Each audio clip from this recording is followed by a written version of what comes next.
성도 여러분, 안녕하십니까? 복된 안식일, 하나님의 귀한 축복 가운데 거하게 되시기를 간절히 바랍니다.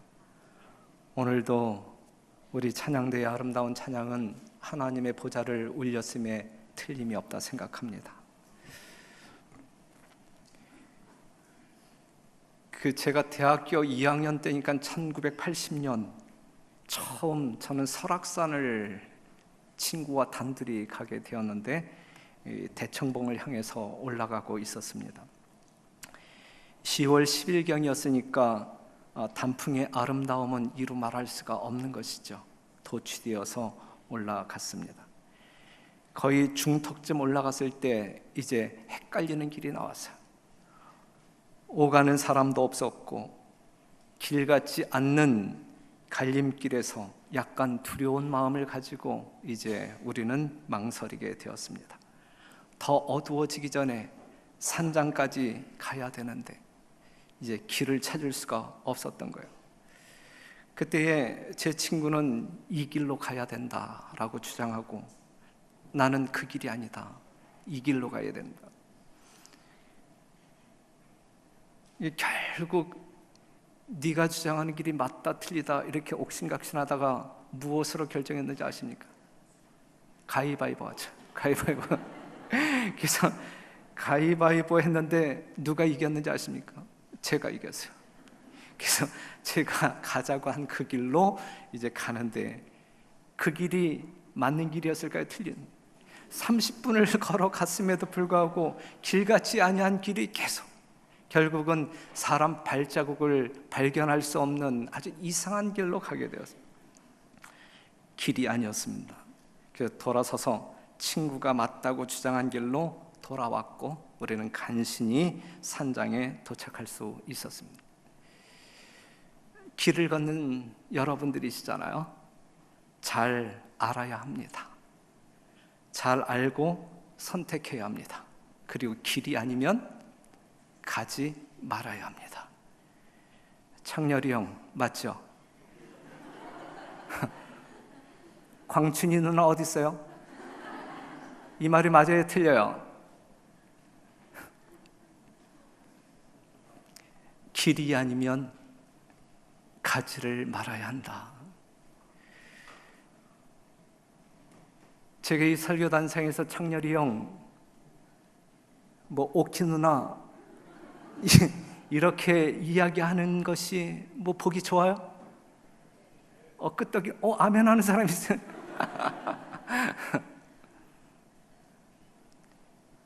이것이 민망한 표현이기 때문에 제가 여러분들에게 정말 간절한 마음으로 당부하고 싶어서 말씀을 드리는데, 교회는 조직입니다.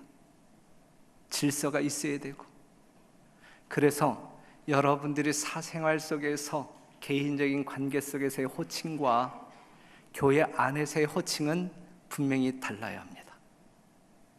요즘 이상하게 별내교회에서 장로님, 집사님 온데간데 없어지고 형, 누나, 오라버니 이런 말로 이제 가고 있는데 이거 아주 이상해요. 이거 좋은 문화 아닙니다. 교회에서는 우리 젊은 여집사님이 젊은 남집사에게 오빠 오빠 하면서 하게 되면 그 이상해지는 거예요. 그렇죠? 저보다 어린 사람이 목사라고 부르지 않냐고 오빠 형 이렇게 부르면 이상해요, 이상하지 않아요? 이상하죠, 이상하지. 개인적인 사랑과 또한 어떤 그 정적인 관계 때문에 그냥 사석에서 그렇게 호칭하는 것은 봐줄 수 있겠어요. 하지만 공식적인 자리에서 누구 형, 언니, 형님 이러한 이야기가 없어졌으면 좋겠어요. 우리 교회에서 없어졌으면 좋겠어요. 좋다고 생각하시면 손 들어보세요. 만장일치로 결의되었습니다. 앞으로 이 교회의 공식적인 자리에서 이 교회 직분에 근거한 호칭이 아닌 이 사적인 호칭을 사용하는 분들은 군기 교육대에 보내도록 하겠습니다. 이 세상에 수많은 길이 있어요. 좁은 길 있고 넓은 길이 있고 생명의 길이 있고 사망의 길이 있고, 여러분들은 어떠한 길을 걷고 계시느냐 이거죠. 어떠한 길을. 잠언 14장 12절에 있는 말씀을 보면 어떤 길은 사람의 보기에 바르나 필경은 사망의 길이니라 그랬어요. 여러분들은 잘 가고 있다 생각하십니까? 여러분들은 잘 살고 있다라고 확신하십니까? 그러한 여러분 되시기를 간절히 바랍니다.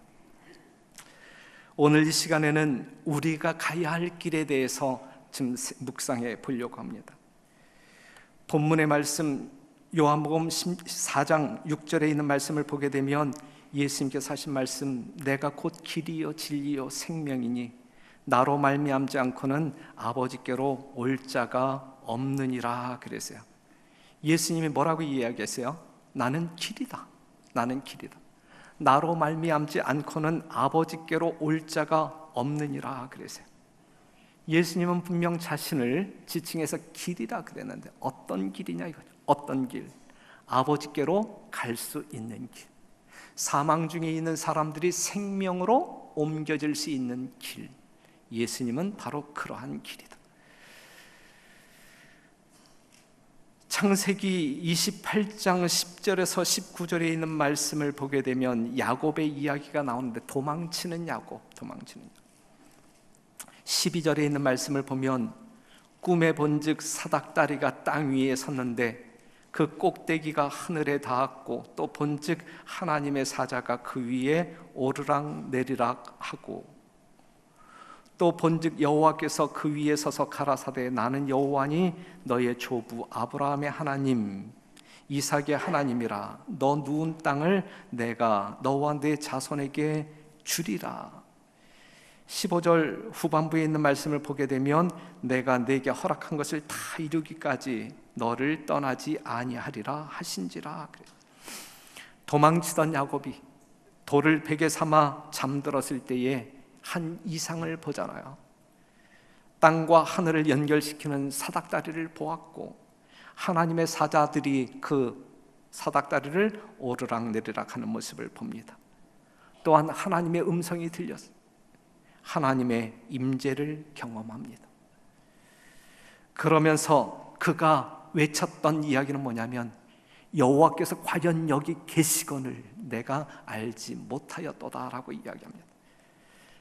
야곱이 알지 못하였을 뿐이지 우리 하나님은 늘 누구와 함께 계셨습니까? 야곱과 함께 있었다. 우리가 느끼지 못했을 뿐이지 우리 하나님은 지금 우리의 모든 여정 가운데서 늘 함께 하셨다라고 하는 사실을 잊지 말게 되시기를 간절히 바랍니다. 야곱처럼 도망할 때도 우리 하나님은 우리와 함께 계시고 탕자처럼 아버지께 나아갈 때도 하나님은 늘 우리와 함께 계십니다. 오늘도 우리는 귀가 어둡고 눈이 어둡고 감각이 무디어서 문제지 우리 하나님은 늘 우리와 지금 이 순간에도 우리와 함께 계신다라고 하는 사실에 대하여 추호도 의심하지 말게 되기를 바라고 야곱이 외쳤던 것처럼 과연 여호와께서 여기 계시거늘 그 하나님을 만나는 여러분과 제가 되기를 간절히 바랍니다. 그런데 야곱이 무엇을 보았다고요? 땅과 하늘을 연결시켜주는 사닥다리를 보았다. 이 사닥다리가 무엇이냐? 요한복음 1장 51절 예수님께서 말씀하시기를 가라사대 진실로 진실로 너희에게 이르노니 하늘이 열리고 하나님의 사자들이 인자 위에 오르락 내리락 하는 것을 보리라 하시니라. 야곱이 이상 중에 본 사닥다리 그 장면을 이야기하면서 그 사닥다리 대신에 누구를 대입을 시키냐면 예수님을 대입시켜요. 그렇죠? 그러니까 야곱이 환상 가운데 본 사닥다리는 누구를 상징한다는 이야기예요? 예수님을 상징한다. 이 땅과 하늘을 연결시켜주는 그 사닥다리가 누구란 이야기예요? 예수님이란 이야기예요. 예수님. 그 사닥다리는 하늘과 땅을 연결시켜주는 예수님을 말하고 있습니다. 죄인과 하나님을 연결시켜주는 화목제물 예수님을 이야기하고 있는 것입니다.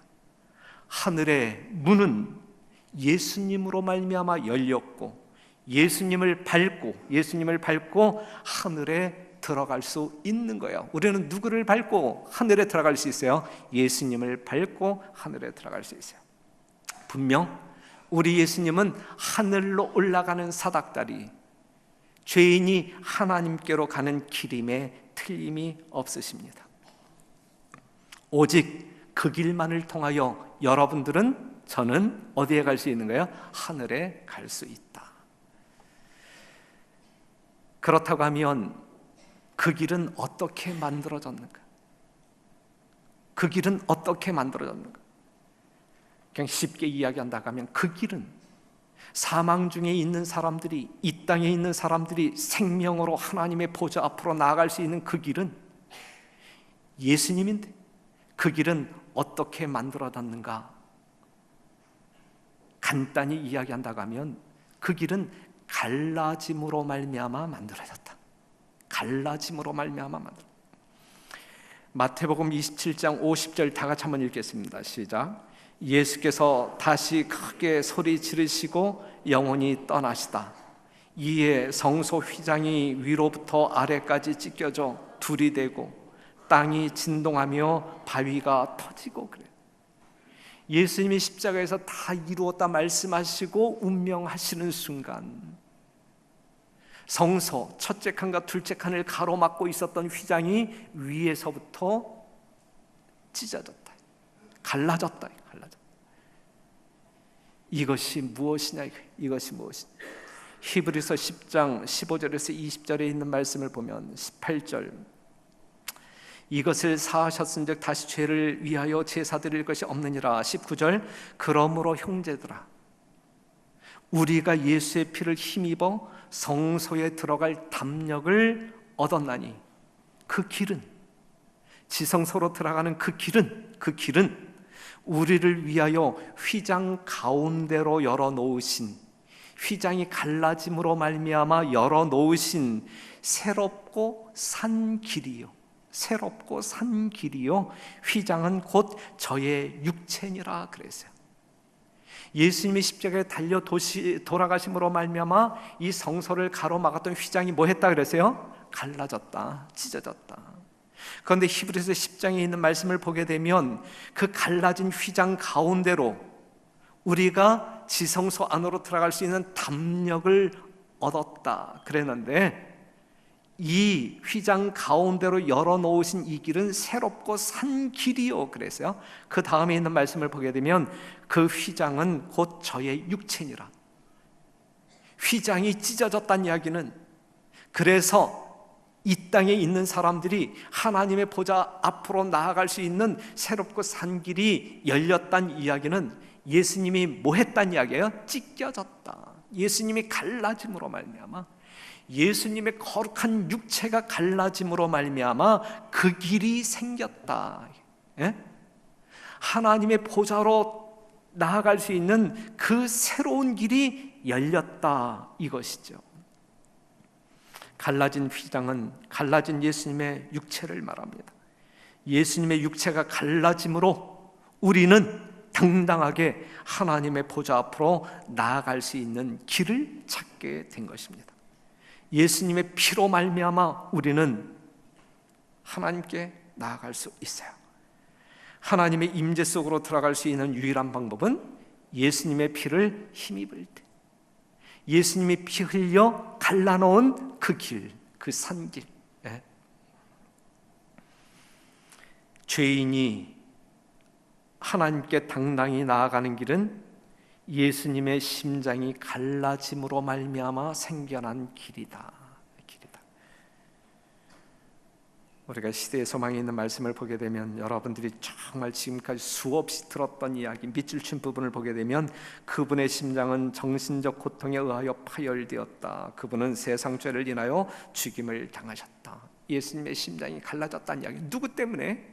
여러분 때문에, 우리 때문에, 우리의 죄악적 고통 때문에.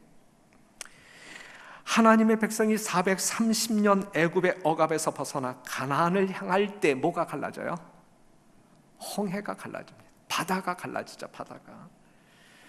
출애굽기 14장 10절에서 14절에 있는 말씀을 보면 바로가 가까워 올 때에 이스라엘 자손이 눈을 들어 본즉 애굽 사람들이 자기 뒤에 미친지라.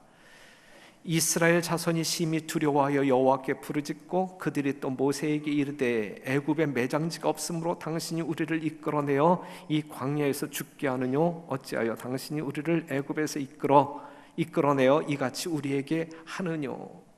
12절 우리가 애굽에서 당신에게 고한 말이 이것이 아니뇨 이르기를 우리를 버려두라 우리가 애굽 사람을 섬길 것이라 하지 아니하더뇨 애굽 사람을 섬기는 것이 광야에서 죽는 것보다 낫겠노라. 13절 다 같이 시작. 모세가 여호와의 백성에게 이르되 너희는 두려워 말고 가만히 서서 여호와께서 오늘날 너희를 위하여 행하시는 구원을 보라. 너희가 오늘 본 애굽 사람을 또 다시는 영원히 보지 못하리라. 여호와께서 너희를 위하여 싸우시리니 너희는 가만히 있을지어다 그랬어요. 자, 우리가 요즘 저녁 시간에 이거 공부하고 있잖아요. 애굽에서 나온 이스라엘 백성들 가로막힌 홍해 앞에서 불평하여 말하기를 하나님을 향하여 모세를 향하여 외칩니다. 애굽에 매장지가 없어서 여기까지 힘들게 이끌어내서 여기서 죽게 하느냐. 지금 그렇게 불평불만하고 있는 이스라엘 백성들의 생각 속에는 하나님이 어떠한 분이에요? 그들에게 하나님은 어떠한 분이에요? 그들에게 하나님은 그들을 살리시는 하나님이에요? 아니면 죽이시는 하나님? 죽이시는 하나님. 하나님에 대하여 전적으로 오해하고 있는 거예요. 여러분들의 하나님은 어떠한 분이에요? 살리시는 분이에요? 죽이시는 분이에요? 우리 하나님은 분명 우리를 살리시는 분임에 틀림이 없어요. 살리시는 하나님임에도 불구하고 죽이시는 하나님으로 착각하고 있는 거예요. 그들은 하나님이 어떠한 분인지 알아야 할 필요성이 있었어요. 그들은 하나님을 바로 알아야만 되는 것입니다. 그래서 그러한 그들을 향하여 모세는 외치기를 여호와께서 오늘날 너희를 어떻게 구원하시는지 가만히 보라. 그래. 가만히 보라. 여호와께서 너희를 위하여 싸우시리니 너희는 가만히 있을지어다. 그랬어요. 모세는 이스라엘 백성들에게 하나님이 어떠한 분인지 보여주고 싶었어요. 어떻게 보여졌습니까? 하나님을 바로 알아야 할 그 이스라엘 백성들에게 우리 하나님은 어떠한 모습을 보여주었습니까? 오늘날 너희를 위하여 행하시는 구원을 보라 그랬어요. 너희를 위하여 행하시는 구원을 보라 말씀하시고 그 순간 뭐가 갈라지는 거예요? 홍해가 갈라지는 사건을 통하여 우리 하나님께서 이스라엘 백성들을 어떻게 구원하시는지를 가르쳐 주시는 거예요.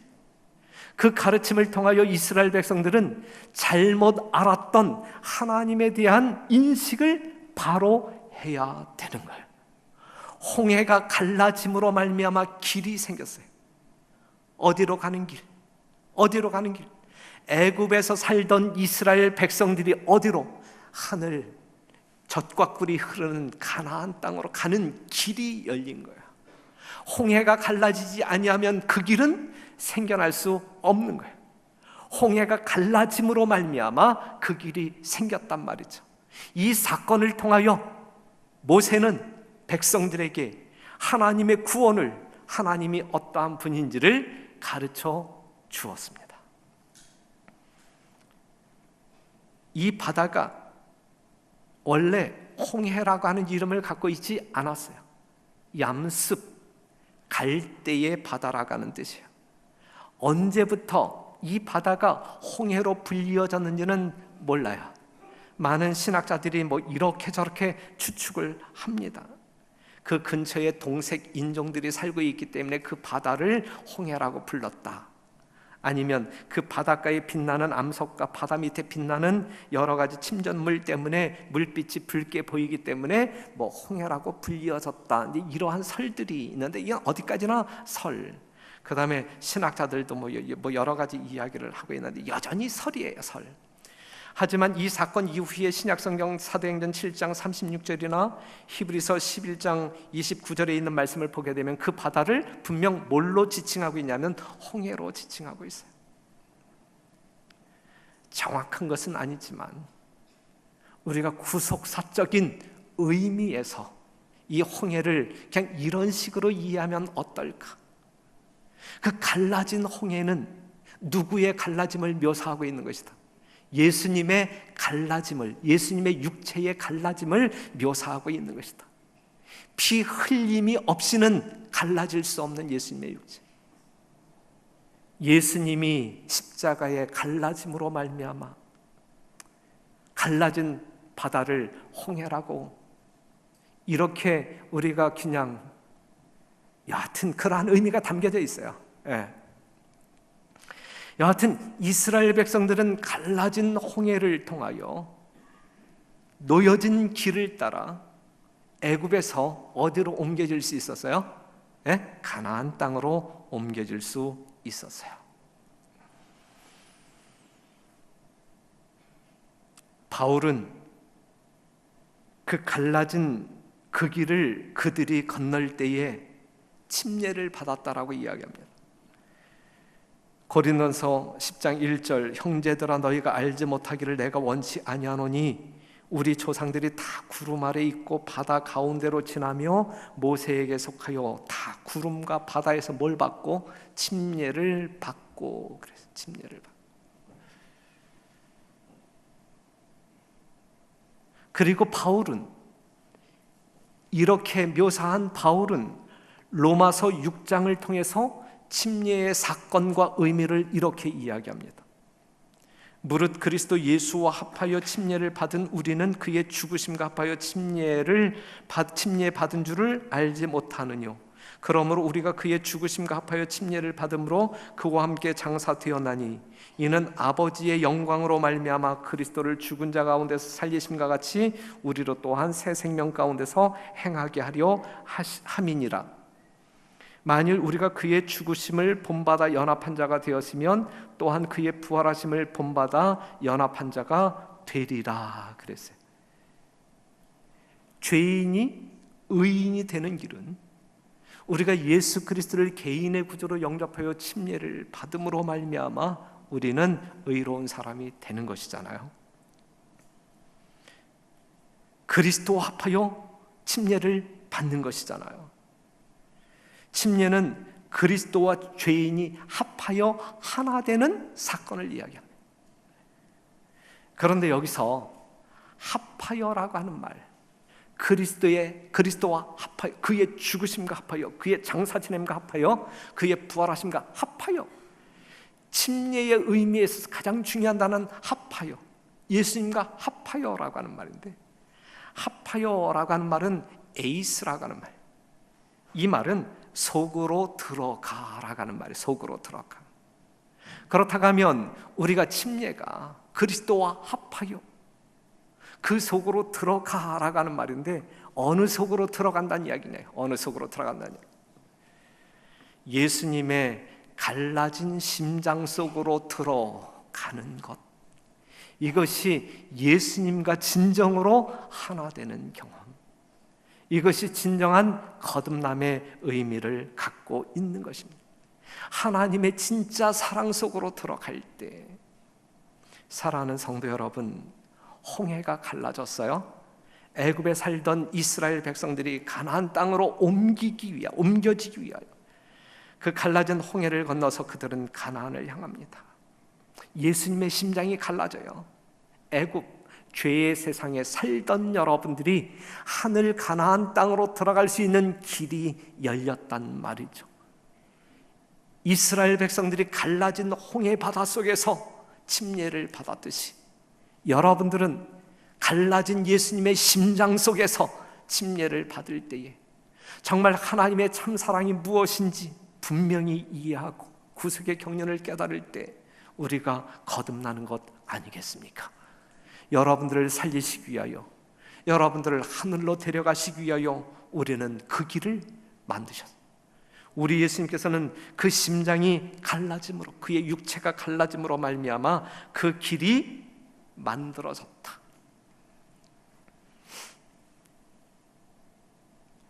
홍해는 모세가 지팡이를 들었을 때에 갈라졌습니다. 누가 갈랐어요? 하나님이 갈랐어요. 하나님이.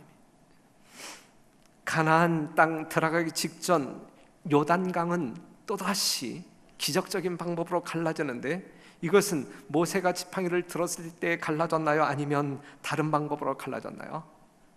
여호와의 법궤를 맨 제사장들이 믿음으로 말미암아 순종하여 그 물속에, 갈라지지 아니한 물속에 들어갔을 때 그것이 갈라지는.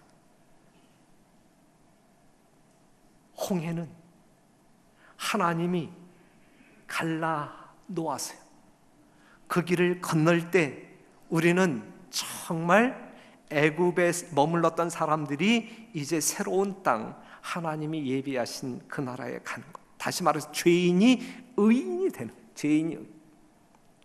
광야에서의 삶은 교회 생활을 우리가 상징적으로 이야기하잖아요. 의인들의 삶, 홍해 바다를 건넌 사람들이 사는 세계가 광야, 교회란 말이죠.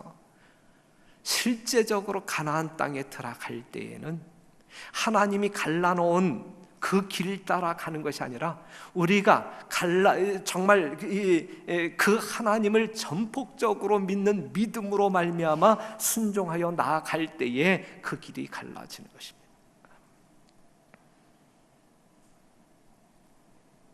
이 길 걸으시며 우리 주님께서 여러분들에게 허락하시고자 하는 영원한 생명이 여러분들의 것이기를 간절히 바랍니다. 그런데 많은 사람들이 이 길에 대한 반응이 달라요. 요한복음 6장 53절에 있는 말씀 보면 이르시되 내가 진실로 진실로 너희에게 이르노니 인자의 살을 먹지 아니하고 인자의 피를 마시지 아니하면 너희 속에 생명이 없느니라. 내 살을 먹고 내 피를 마시는 자는 영생을 가졌고 마지막 날에 그가 나를 다시 살리리니 내 살은 참된 양식이요 내 피는 참된 음료로다. 여기서 살과 피, 예수님의 찢어짐, 갈라짐을 이야기하고 있어요. 이것이 생명을 얻을 수 있는 유일한 방법임을 제시하고 있어요. 그런데 이 놀라운 복음을, 이 놀라운 생명의 길을 우리 예수님께서 그 수많은 사람들에게 가르쳤을 때에 많은 사람들의 반응이 어떻게 나와요? 6장 60절에 있는 말씀을 보면 제자 중 여럿이 듣고 말하되 이 말씀은 뭐하도다? 어렵도다. 이 말씀은 어렵도다. 66절 이러므로 제자 중에 많이 물러가고 다시 그와 함께 다니지 아니하더라. 성도 여러분, 예수님께서 여러분들을 살리시기 위하여 자기의 육체를 가르심으로 말미암아 생명의 길을 제시함에도 불구하고 많은 사람들은 그 길이 어렵다라고 이야기해요. 어렵기 때문에 그 예수님에게서 떠나가는 안타까운 상황이 벌어지고 있습니다. 그 길을 포기하고 떠날 때 그 길은 어떠한 길이에요? 이 길을 포기하고 떠날 때 그들이 맞이하는 길은 어떠한 길이에요? 살 길이에요? 죽을 길이에요? 죽을 길이에요. 그 길은 죽을 길이에요. 민수기 21장 4절 백성이 호르산에서 진행하여 홍해길로 쫓아 에돔 땅을 둘러 행하려 하다가 무엇으로 인하여? 무엇으로 인하여? 길로 인하여 백성의 마음이 상하니라. 그리고 또 모세를 원망하지요. 예? 그리고 이 만나도 이젠 지긋지긋하다, 먹기 싫다라고 이야기. 그런데 여러분, 길로 인하여 백성의 마음이 상하니라. 그런데 여러분 생각할 때 이 길은 어떠한 길이죠? 이 길은 어디로 가는 길이죠? 가나안 땅으로 가는 길이에요. 젖과 꿀이 흐르는 생명이 있는 땅으로 가는 길이에요. 그런데 그 길로 인하여 그들의 마음이 상했단 말이에요. 예수님께서 수많은 제자들에게 정말 예수님의 찢겨진 살과 피를 이야기하면서 생명의 길을 제시하고 있는데, 생명의 도를 이야기하고 있는데 많은 사람들이 어렵다, 그래서 예수님을 떠나잖아요. 그럼 그들은 어떠한 길을 걷겠다는 이야기냐 이거지. 지금 이 길로 인하여 이스라엘 백성들이 마음이 상하여 불평불만하고 돌아가고자 시도하고 있는데, 그러면 그들은 어디로 가겠다는 이야기예요? 다시 애굽으로 가겠다는 이야기예요? 다시 죄의 세상으로 가겠다는 이야기예요? 다시 죽을 길로 가겠다는 이야기거든요. 하나님께서 그들을 인도하는 길은 생명의 길인데, 그들을 살리기 위하여 거기까지 인도하셨는데, 그 생명의 길이 어렵다고 돌아가고자 하니 어찌 이 안타까운 현실 앞에서 우리는 어찌해야 할 것인가? 불편하고 힘든 길이지만 하나님이 함께 하시며 보호하는 길입니다. 지금 여러분들이 하늘 가나안을 향하여 여행하고 있잖아요. 하지만 이 땅, 이 광야, 이 험한 세상에서 여러분들의 영적인 삶이 순탄하지만 않잖아요. 오늘 여러분들이 교과 시간에 공부했듯이 우리는 주님 오시는 그날까지 우리는 갈등하며 살 수밖에 없는 사람들이잖아요. 그렇죠? 때로는 좋은 환경을 만날 수도 있고 때로는 어려운 역경을 만날 수도 있잖아요.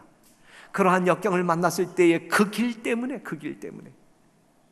우리가 불평불만하고 하나님을 등진다라고 하게 되면 우리의 운명이 어찌 될까? 그러한 성도들 하나 없게 되기를 간절히 바랍니다. 우리가 가는 길은 분명 어떠한 길이다. 예수님께서 갈라놓으신, 정말 예수님께서 우리를 이끌고자 하는 생명의 길임에 틀림이 없다라고 하는 사실을 기억하시고, 이 길에 있어서 어느 누구도 불평불만 없이 믿음으로 순종하고 전진하는 주의 종들이 되기를 간절히 바랍니다.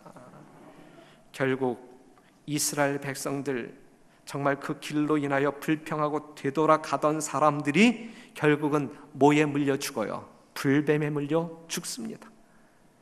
우리가 하늘 가나안을 향하여 예수라고 하는 길을 통하여 하나님께로 나아가는 이 여정 속에서 그 길이 힘들기 때문에 돌아가고자 하는 사람들은 결국은 뱀에 물려, 사단에게 물려 사단의 종으로 죽을 수밖에 없다라는 사실을 기억하시고, 이 길에서 돌아서지 아니하는 주의 진정한 종들이 되기를 간절히 바랍니다. 우리 별내교회의 주소가 남양주시 별내동 1068번지 맞습니까?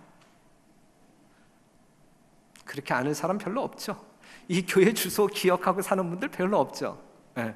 하지만 저는 이곳에 거주자이기 때문에 그 주소를 알아야만 돼요.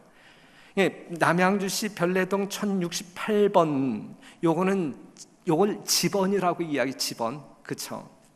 그런데 이제 요즘은 무슨 명을 가지고 있어요? 도로명이죠, 도로명. 남양주시 별내 5로 50. 나의 거주지는 어디 위에 있어요? 길 위에 있다니. 길 위에 있다.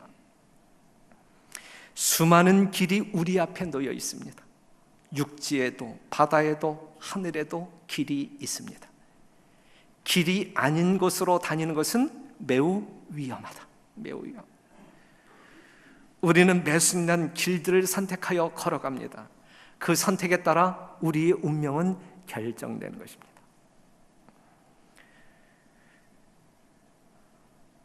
시편 1편 1절, 복 있는 사람은 악인의 꾀를 쫓지 아니하며 죄인의 길에 서지 아니하며 오만한 자의 자리에 앉지 아니하고 오직 여호와의 율법을 즐거워하여 그 율법을 묵상하는 자, 주야로 묵상하는 자로. 좁은 문으로 들어가라. 14절, 생명으로 인도하는 문은 좁고 길이 협착하여 찾는 이가 적음이니라 그랬어요.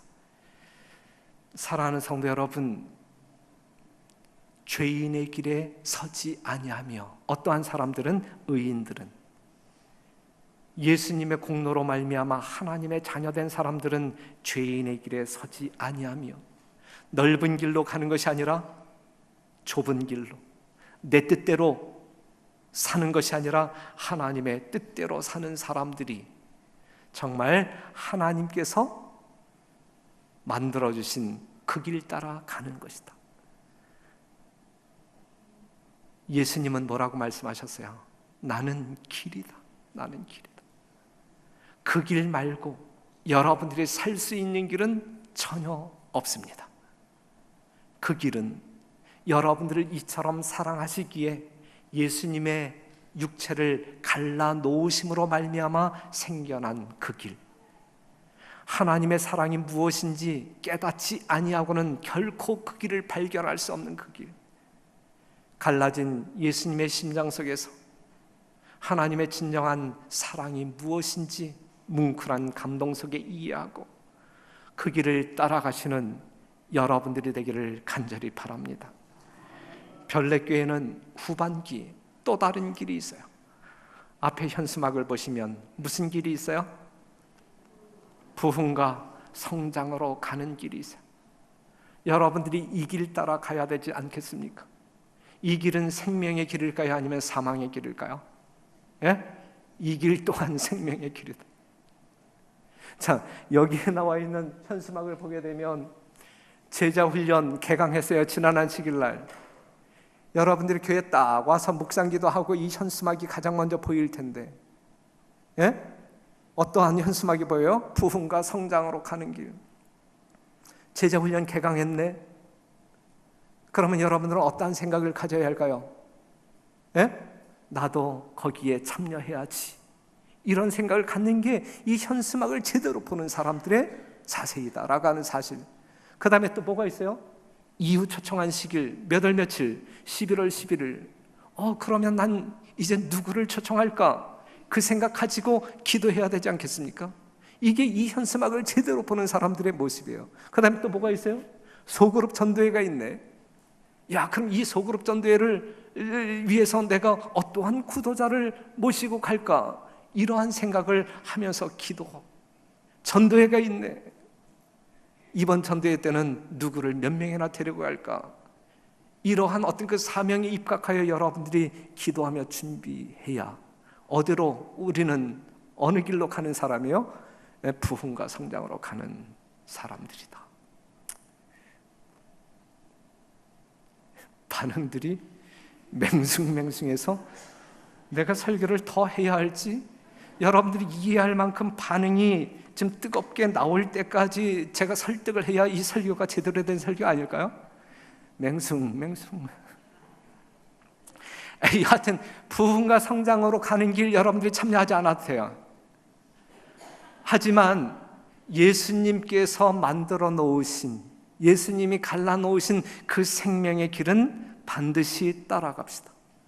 다른 길 따르지 말고 정말 나는 길이 요한 그 길 찾아, 그 길 찾아 따라감으로 여러분들에게 주어지는 영원한 생명이 오늘도 누려지고, 그것 때문에 하나님께 감사하는, 그것 때문에, 그 감사한 마음 때문에 별내교회의 부흥과 성장으로 가는 길에도 동참하는 여러분과 제가 되기를 간절히 바라면서 말씀을 마치겠습니다.